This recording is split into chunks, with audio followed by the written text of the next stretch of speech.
to have positive messages and positive images, as well as the doom and gloom, to do a nice sort of balance of those things, to remember that.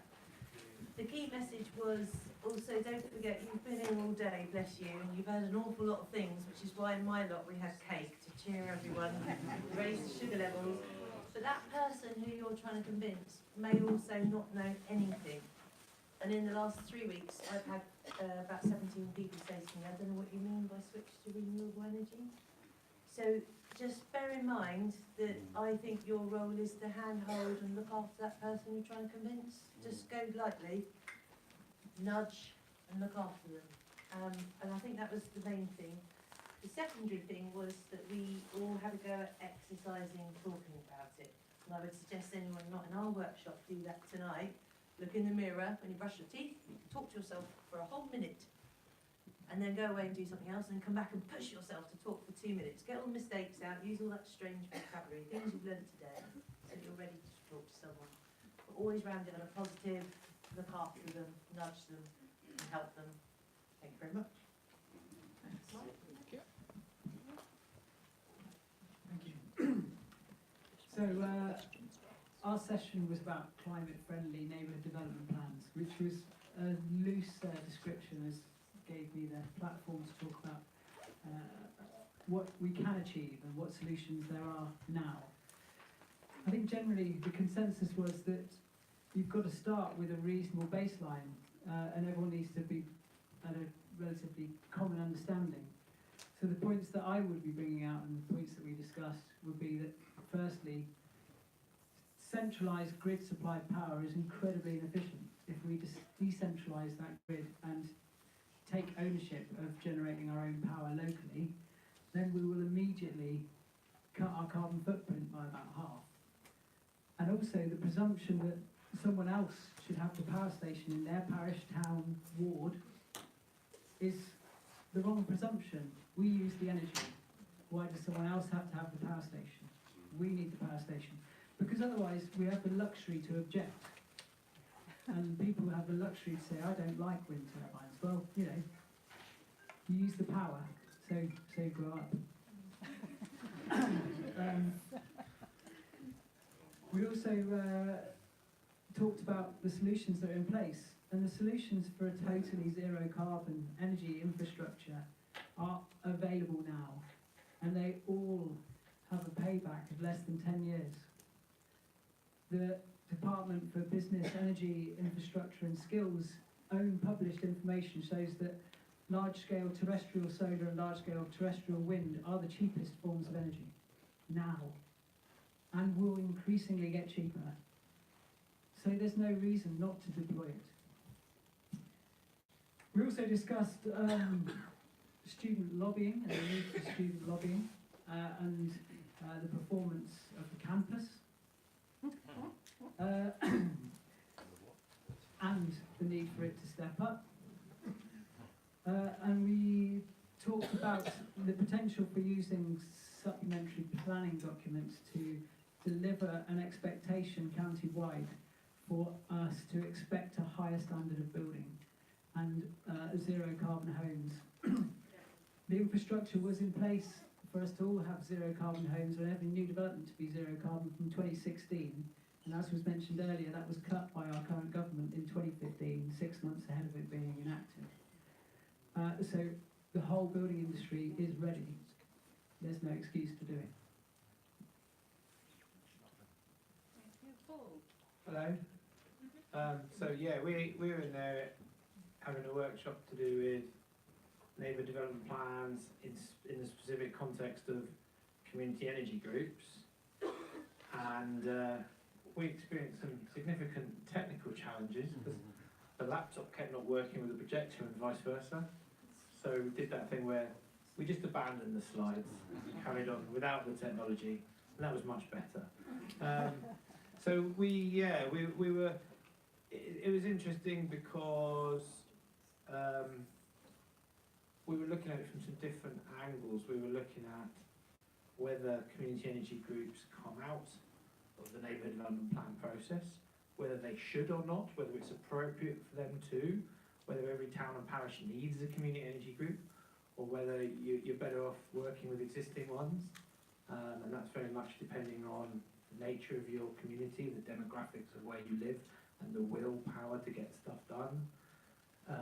There was a point where there was many community energy groups formed in Cornwall, and a lot of them didn't do much, and a few of them then did too much or did a lot.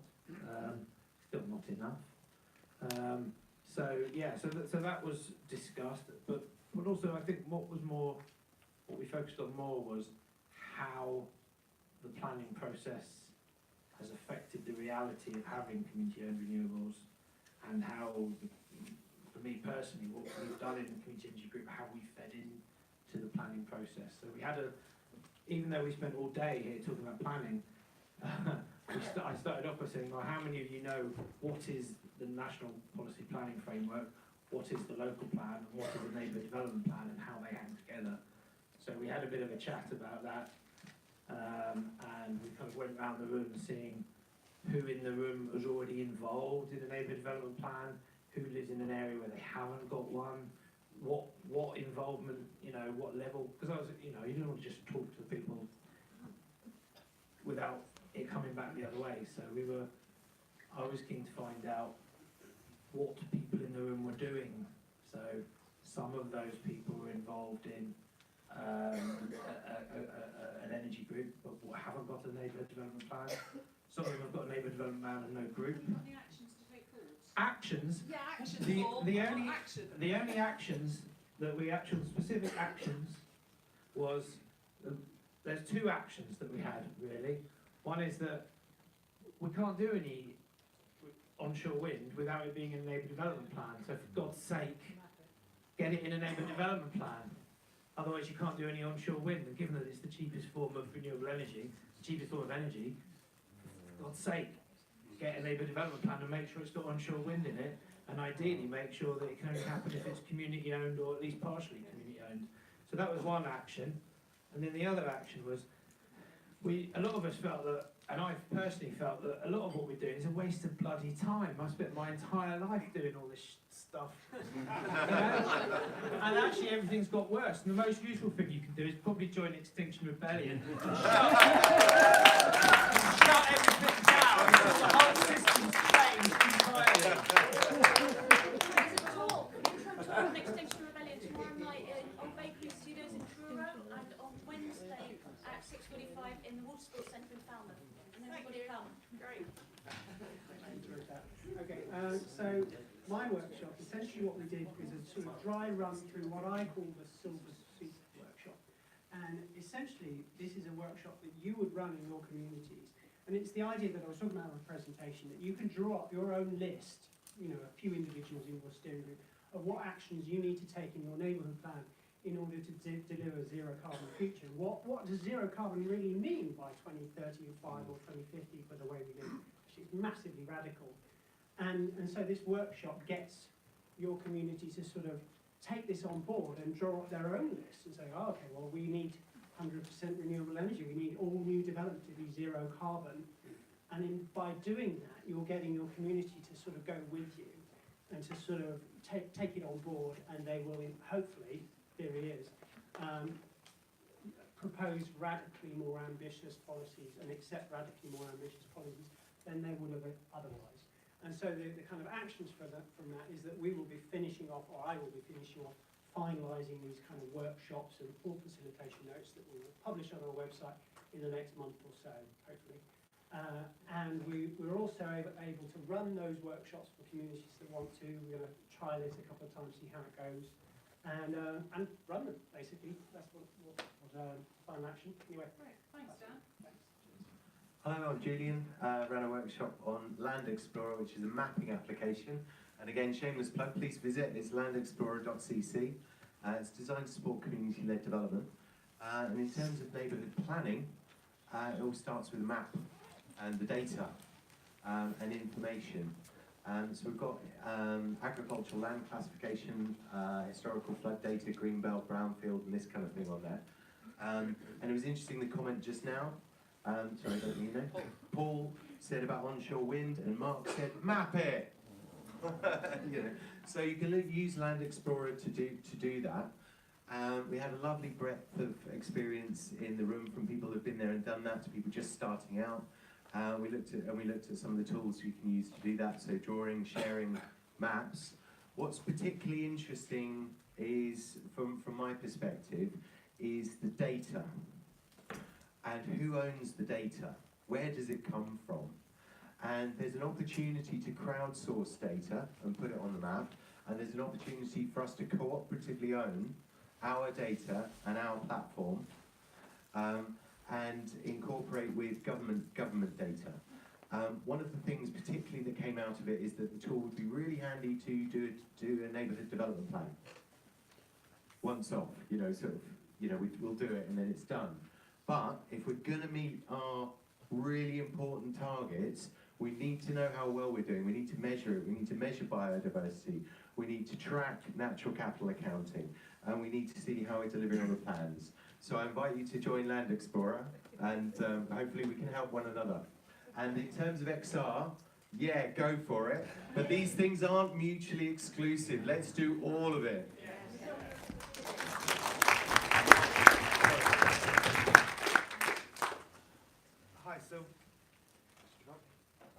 Hi, so we were looking at, can you hear me? Yeah. We were looking at flooding and coastal erosion. I think the first thing or the main thing we realised is we didn't have it anywhere near long enough. And we could have been still answering questions after half a day session, so it all went very, very quickly. In terms of flooding, I just really wanted people to know where to look for information, where to find the flood zones on the government map, it's just flood risk for mapping. Just Google it and you'll find it. But I had quite a lot of discussion. Ecosia it, do not Google. Ecosia, plant trees. Yeah, or even better, look on Land Explorer. There's quite a bit of discussion of what those zones actually meant and where they come from. And also, mainly I want to talk about coastal change, because flooding is fairly straightforward. Just don't build on flood zones. That's it. That's all you need to know. Don't build in areas that flood. Coastal change is much more interesting and much less tangible. And we could have done with a lot longer to discuss the issues on that. I just really want to make sure that people were aware of the Shoreline Management Plan, where to find it, cornwall.gov.co.uk/SMP. You'll find all the information on any bit of coastline around Cornwall there, what the policies are, and more importantly, why those policies are, which is more important than what the policies are. So everyone should have a look at that. And I want to raise the issue that through your local neighbourhood development plans, you can designate an area as the coastal change management area. That gives you a lot more control over what is done in that area, and it gives you a lot more flexibility. We couldn't do it through our local plan. You can do it through neighbourhood development plans. I think it's an important message. And if you want more information, the Cornwall Council Planning Department will help you. We have a team set up to help working with neighbourhood development plans. We can give you any more information you want through that. Hello, we're looking, pardon? Oh, my name's Karen LaBorde, and my group was looking at zero carbon homes and houses. And the most important thing, I think, that we all discussed, and this was a range of people, those who had just started neighbourhood plans, those who finished them, those who weren't even considering them. And so the consensus was, I think, of the room, that zero carbon houses policies should be the responsibility of Cornwall Council. And as their review is up in 2021, we should be all out there lobbying them to impose these zero carbon policies on the developers that are all over Cornwall. Out of this also came that there was a need perhaps to share more information between neighbourhood development plan groups, whether that's online or whether something should be set up, we don't know. And there was a big question as well, which I couldn't answer, and I hope somebody in this panel can. Those neighbourhood development plans that are now completed, who have sat here today and gone, oh my goodness, we didn't put that in, how do they do it? They can. Yeah, I can answer that. I mean, I'd like to be able to say that there's a streamlined process in which you can review your neighbourhood plan, but at the moment there isn't.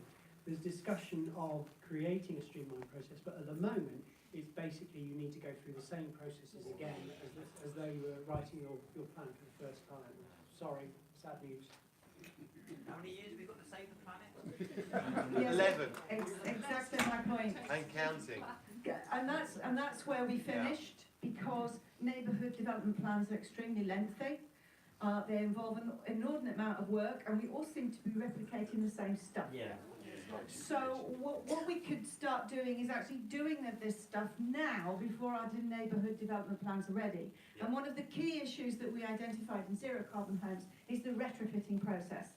So let's start retrofitting. Let's looking at funds for our communities and getting out there and putting in the right bulbs. Let's insulate. Let's put a glazing. And do you know what the cheapest one is? The cheapest method I found online for retrofitting? Fix a bloody washing line, for God's sake, and stop using a tumble dryer. So let's get out there and retrofit like crazy, because you will save more energy by retrofitting that old stock in Cornwall than you will putting up all this renewable energy stuff. So go for it, guys. And can I thank today these amazing organisers? It's been absolutely brilliant.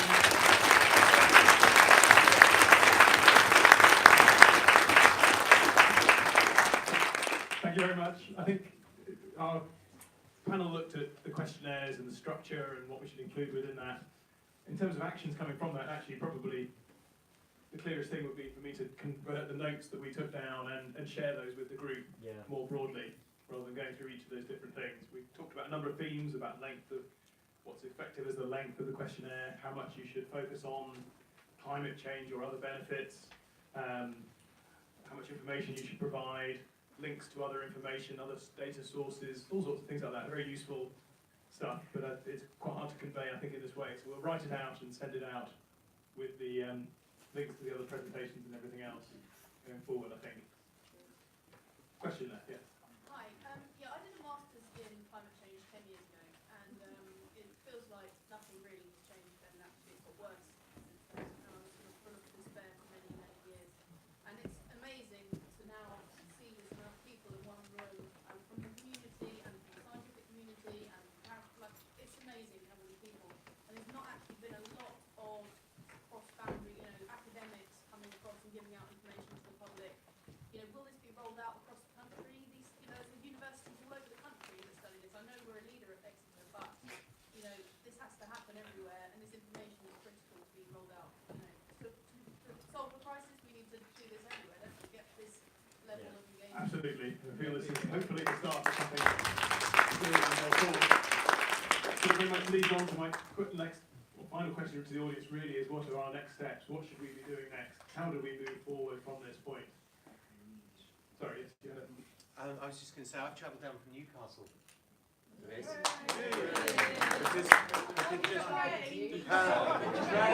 got the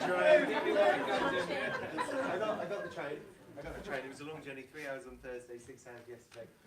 So just to kind of touch on that question, I mean, I thought it was really important to link up, what's happening at different ends of the country, and there's loads of great stuff going on in Newcastle.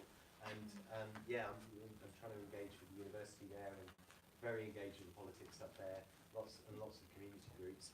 My one question earlier on was is there a national association for neighbourhood development planning? And the answer to that is no. And sorry, I don't know your name. Karen very sensibly mentioned there's lots of duplication of lots of activity. So it's great. It would be great to get our heads together. And so yes, there is stuff going on, and let's hook up. Okay, so actually, a central portal for sharing this information. Perhaps a centre for sustainable. You've got lots of stuff. I mean, not that I want to put us forward, where it's all about us, but I mean, I have produced a guide. I'm revising it at the moment, and I may have missed things. I'd really welcome any kind of model policies which you think should be included. In particular, I'm writing a new chapter on transitioning to a low-carbon economy, and what can a neighbourhood plan do to contribute to that? And I'm looking for ideas. So I've got stuff about kind of community energy projects, but reinvigorating the town centre. What else does it mean? If you've got ideas, please send them to me. Thank you. Sorry, I just want to give a quick point when the things that we can do, State for the Environment is nicknamed the Minister of Consultations. There are a whole host of consultations, some of them are still active now, around resources and waste strategy, recycling initiatives, there's air quality strategy out as well. So get involved in those things as well. They're places where you can also have a say. Okay, thank you. Can I just add to that? I think that bit is really important, and you all now have the power after today to do exactly that, and I think you're absolutely right. And I think also, I personally celebrate the government's 25-year environment plan. I think in there there's brilliant stuff that we can all do, we can all tap into, and I urge you all to read it, particularly chapter 3. And when you've done that, and also when the Natural Capital Committee were advising them, I was asking people, you know, go and ask him. I was lining up bishops that I know that, you know, find out who you can influence and who you can talk to. Exactly what you said, we're the people that answer those things, and there's something good to build on. I think you're absolutely right. Have we got anything that we want to be doing locally? Because there's lots of people from, particularly Mid and West Cornwall, but some from East and North. I think the thing we can do right now is swap our energy supply. And if you need any help, it doesn't have to be online. Community Energy Plus or come to your parish and talk you through it. I think you can lobby Cornwall Council to find the energy performance standards for new development. Do you mean swap or do you mean change to a renewable energy group? Because the council apparently haven't got the renewable energy electricity. At least I've asked 2 councillors about it and they say they haven't. But they will be, they're adopting the 10 pledges, which are in your booklet. Okay, And yeah. the 10 pledges are in there. And one of the things that I share with our group that's really important is to make sure that you are buying renewable electricity. And that I had, over the last 3 weeks, about 17 people say to me, I don't know what you mean by switching to renewables. And I think we've got to take that on board. That that's really important, that we handhold them and explain. Pledge 1 says, and it's in your book, I pledge to ring my electricity supplier and ask if I can switch. Now you might be talking about big organisations or big groups, but it still comes down to one person. And just to help them with that conversation. And if they ring up, all you're asking is to make a phone call and ring up and ask. They go on their own journey. And the other day I was in a place where there were 12 people, and one lady, she said, I use, I'm going to say, Octopus. And then she said, if you switch with me, I'll get 50 quid, you get 50 quid. And I watched her make 400 quid.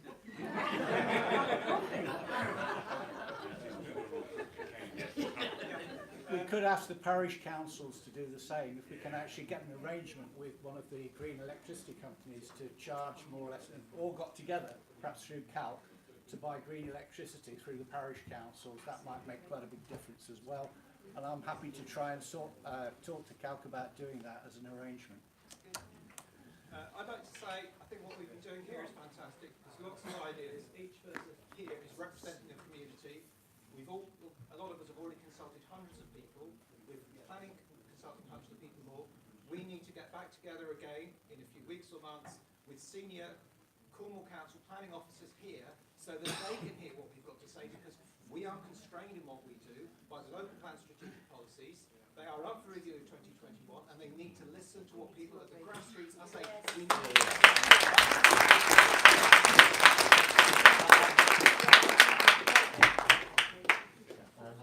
Yeah, I agree with you completely here. When I heard this conference was first mooted, I thought it was about discovering what the council can do to honour its commitment to having declared climate emergency. And suddenly the emphasis seems to have shifted on what can you do already hard-pressed people in your communities.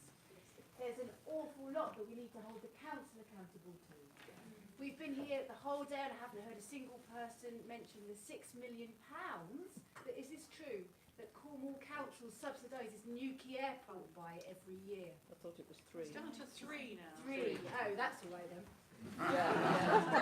And then 1 million to the project. We need structural change. So it's not just, individuals who are doing something wrong. We need to pressure those who have the real power in society.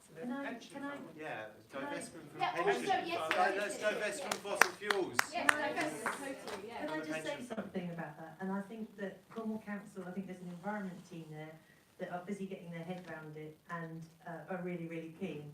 And I'm the first one to say that team is very different to one that was there a decade ago. And celebrate this team now. But what I would do is give them a chance to get their head around it, because what's happened, which is brilliant, is they're recycling and they're dealing with all the detail coming in, and this team is just working themselves out and how they're going to do it. And I think we've got to look after them because it's a small team and they're working out how they can grow and how they can do all these things.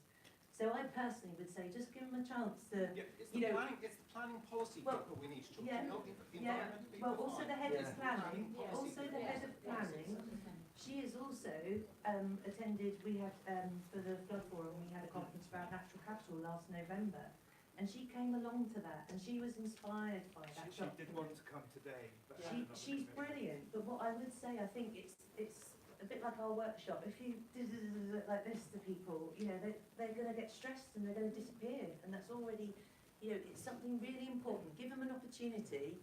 The council voted to do it. The officers have to go and do it. Let them do it for a bit. Give them just a bit of space to be able to do, as you would if you were asked to do something. They've got 6 months, they've been given 6 months from January to see what they come Let up them do with. it.